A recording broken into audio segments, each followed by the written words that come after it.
Vecinos del Bañado Norte denuncian que cada vez que se registran tormentas deben soportar la falta de agua, de energía eléctrica y también el pésimo estado de las calles que los deja prácticamente aislados y sin poder salir de sus casas. En esta situación se encuentran las calles del barrio Tablada Nueva aquí en el Bañado Norte, donde los vecinos ya mencionan estar cansados porque luego de cada tormenta la situación se vuelve caótica y peligrosa para todos los vecinos. Este camino hace más o menos 6 meses antes no estaba esta agua que están acá. Estaba sequito, sequito. Ahora después de que los que vinieron a trabajar por la costanera, ellos son los responsables de esto, esta agua que se está viendo acá.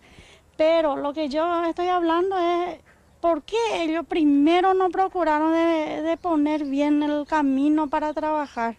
Eso es lo que yo quiero saber, porque ayer, por ejemplo, todo este barrio estaba todo en el agua. Y con cada inundación también el peligro que los vecinos mencionan es este transformador que suele chispear cuando hay mucha agua acá y corre peligro que electrocute a alguien, y también el agua inunda varias casas de los vecinos de las casas humildes que se encuentran en esta zona del barrio Tablada.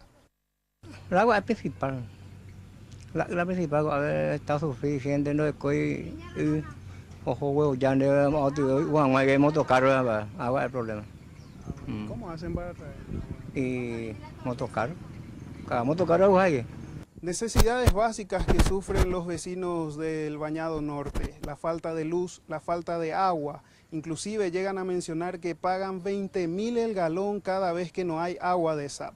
Rodrigo Cuevas, Red Guaraní.